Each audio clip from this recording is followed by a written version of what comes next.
அஸ்ஸலாமு அலைக்கும். ஒரு குட்டி விலாக் பார்க்கலாமா? ரம்லான் உடைய டே 26, அதாவது லைலத்துல் கத்ர் அப்போ எடுத்த விலாக் தான் இது. சீசன் ஃப்ரூட்ஸ்லாம் எனக்கு ரொம்பவே பிடிக்கும். வெயில் காலம் வந்ததுக்கப்புறம் தான் இந்த வெள்ளரி பழமே எட்டி பார்க்க முடியுது.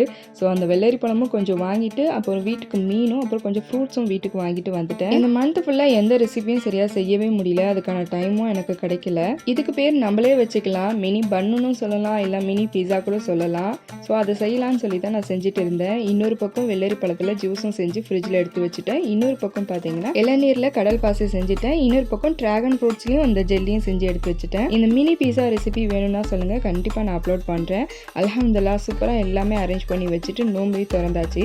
நோம்பு திறந்ததுக்கப்புறம் இந்த அவுட்ஃபிட் தான் நாங்கள் போட்டு இருந்தோம். என் ஹஸ்பண்டும் நானும் போட்டுட்டு அதுக்கப்புறம் கோட்டைக்குப்பம் கிளம்பிட்டோம். கோட்டைக்குப்பம் செம்மையாக இந்த வாட்டி வந்து லைட்டிங் ஒர்க்லாம் பண்ணி ரொம்ப அழகாக பண்ணியிருந்தாங்க.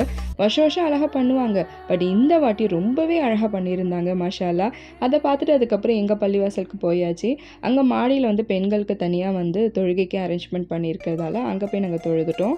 ஆண்களுக்கு அந்த பக்கம் தொழுகை நடக்கும்போது நமக்கு இந்த டிவி வழியாக வந்து டெலிகாஸ்ட் பண்ணுவாங்க. இப்படி நம்ம லைவாக பார்த்துக்கலாம். மாஷா அல்லாஹ் இத்தனை நாளை விட இன்னைக்கு ரொம்ப அதிகமான பெண்கள் கூட்டம் இருந்தது. அதிகம் பேர் வந்து தராவே தொழுகைக்கு வந்திருந்தாங்க. மாஷா அல்லாஹ் ரொம்ப சூப்பராக இருந்துச்சு. நாங்கள் ஒரு பக்கம் தொழுகை நடந்துட்டுருக்கு, இன்னொரு பக்கம் வந்து ஜென்ஸ்லாம் வந்து சீனிலாம் வந்து எல்லாம் ரெடி பண்ணி எல்லாம் அரேஞ்ச் பண்ணிட்டு இருந்தாங்க.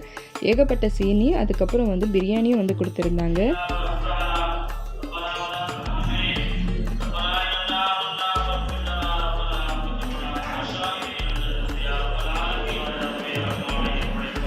மறுபடியும் நாங்கள் கோட்டைக்குப்பம் போயிருந்தோம். ஒரு சின்னதாக ஃபோட்டோஷூட் பண்ணியிருந்தோம். இந்த லைட்டிங்லாம் பார்க்கும்போது ரொம்ப நல்லா இருந்ததால் ரொம்ப நாள் கனவு எனக்கு இன்றைக்கி நடந்தது. ஏன் தெரியுமா? ஹஸ்பண்ட் கூட இந்த மாதிரி வந்து ரோட்டில் யாருமே இல்லாமல் ஈஸியாக இல்லை இப்படி வண்டியில் ட்ரைவ் பண்ணிட்டு போகிறது செம்ம ஹாப்பியான ஃபீலில் இந்த வாட்டி அல்ஹம்துலில்லாஹ் எனக்கு அது கிடச்சது.